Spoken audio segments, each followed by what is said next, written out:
Vou começar por ela, que é colega de profissão, jornalista, Cláudia Santana. Seja bem-vinda, Cláudia. Muito obrigada, uma alegria estar aqui com vocês. Alegria nossa de poder contá-la na bancada do Bendita Hora. A Cláudia, ela é formada pela PUC aqui de São Paulo, com estudos na Harvard, tem mais de 17 anos de experiência em rádio e televisão e também tem uma abordagem com empresas. Ela é especialista em comunicação integrativa, oratória e relações de trabalho. Nós conversaremos muito com a Cláudia ao longo do nosso programa.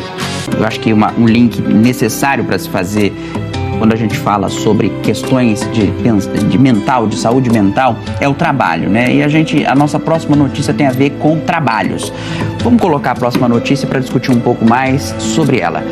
Olha, trabalho remoto em 2026. As empresas andaram para trás? Cláudia, por que eu fiz esse link? Porque às vezes o excesso do presencial ou o excesso de uma carga de trabalho muito grande faz com que haja a necessidade de um respiro. E talvez a flexibilidade de um pouco home office, um pouco presencial ajudar.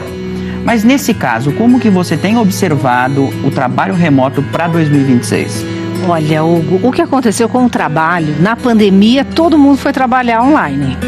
Então, teve aquele período, né, que a gente não sabia trabalhar em casa, as pessoas foram descobrindo. E as relações, por incrível que pareça, até se fortaleceram. Porque elas não dependem da qualidade da nossa presença. Elas dependem do quanto a gente está disposto a realmente dialogar, ter boas conversas, da nossa intenção em realmente criar vínculos. Ela independe da presença física. Às vezes online a gente conseguia ter até uma mensagem corporativa, um grupo mais coeso, mais unido. Acabou a pandemia, deu muita vontade de ir pra rua, então vamos. Mas assim, todo mundo agora, que nem a gente está aqui em São Paulo, o trânsito é inviável. Os bairros, alguns bairros que são especialmente assim, Vila Olímpia, alguns que têm muitas empresas, elas não comportam, as ruas não comportam, os restaurantes não comportam, a vida das pessoas voltou a ficar muito estressante e deu saudade. Poxa vida, era tão gostoso ficar em casa, mas aí eu vou perdendo o vínculo e a cultura da empresa. Então, na verdade, o que a gente vê para 2026 não se trata assim, vamos então voltar todo mundo para a empresa presencial? E paralelo a isso, depois a gente vai ter uma outra notícia que a gente está falando de solidão. A solidão não é porque estamos em casa sozinhos trabalhando, é porque nós não nos sentimos pertencente àquele grupo. A gente então pode estar em casa e estar mais alinhado com um grupo do que quando você está presencial. Muitas vezes presencialmente a sobrecarga de trabalho é tão grande que a gente não tem tempo de diálogo com as pessoas, de realmente uma entrega, porque a gente não é máquina. E a gente está vivendo agora essa era das IAs, das máquinas ocupando. Então que bom, talvez sobre mais tempo para a gente dialogar com os colegas, olho no olho, porque a gente passa mais tempo trabalhando do que com a família. E acontece também uma outra vertente aí.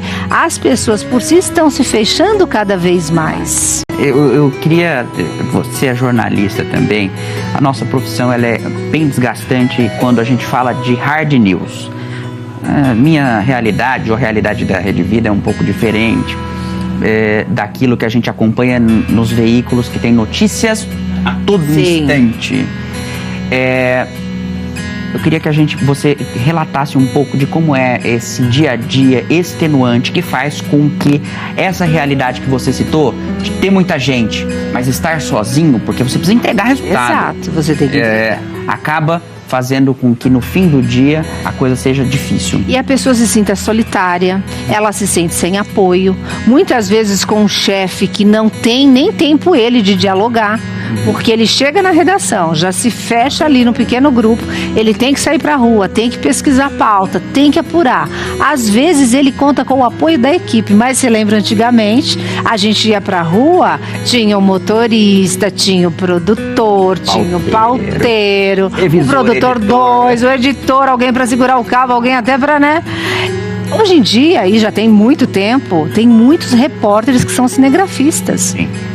A pessoa está sozinha, às vezes naquela confusão de bomba, às vezes a polícia está ali num clima e ele está sozinho, filmando, narrando, apurando, ouvindo, acontecendo.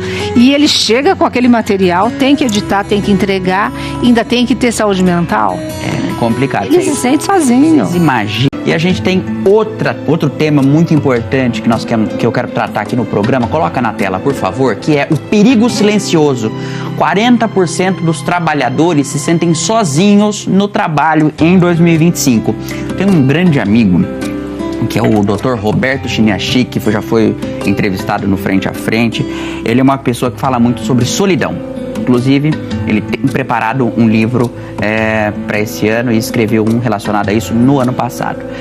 Esse perigo silencioso que a gente observa de trabalhar e sentindo-se sozinho, Cláudia, o que isso causa no desempenho do funcionário?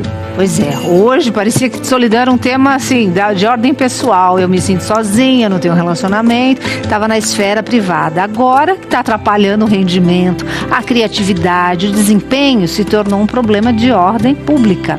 Tanto que a Organização Mundial de Saúde vem apontando, pedindo mesmo para as empresas que tenham laudos, inclusive de NR1, para identificar o clima, né, psicológico, a saúde mental, emocional dos funcionários, dos colaboradores. Por quê isso? A gente cada vez mais tem menos tempo, tem que trabalhar, mas também as pessoas, eu percebo que elas estão um pé atrás com o ser humano.